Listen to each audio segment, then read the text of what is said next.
Painting kitchen cabinets can make your kitchen look like new and save you lots of money.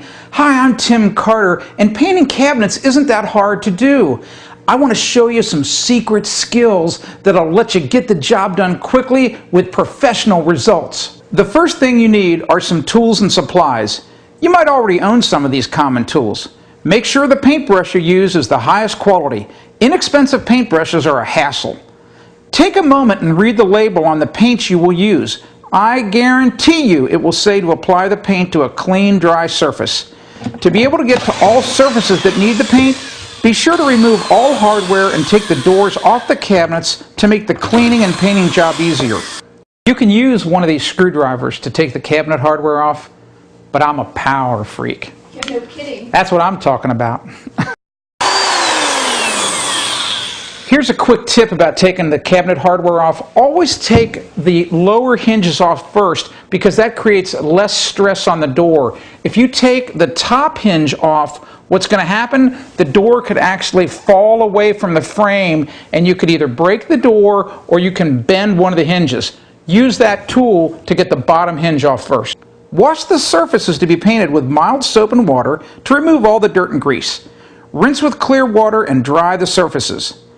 That old glossy finish on the cabinets needs to be roughed up for the new paint to stick well. You can use a sander, but that creates all sorts of messy dust.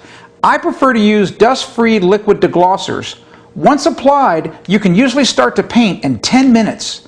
Apply the primer to all surfaces. You can often leave plates in the cabinets as the inside of the cabinets do not usually have to be painted.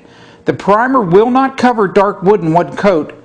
Don't worry about that. To eliminate those brush strokes, always make the final stroke towards the area just painted and lightly lift the brush off the paint. If the paint is hard to work with and seems sticky, you can add a product that makes the paint slippery and easy to use. When painting doors with raised panels, paint the raised panel first, working from the inside to the outer edges.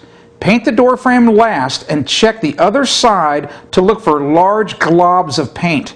Smooth out those and let the primer dry. Try to paint the finish coat as soon as the primer is dry to the touch or the minimum amount of time has passed. The finish paint will bond much better if the primer is fresh.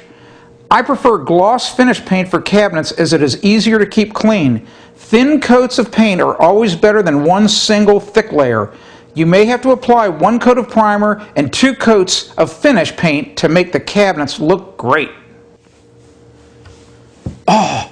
Check it out! What do you think about this nice color? Oh, I know what you're thinking.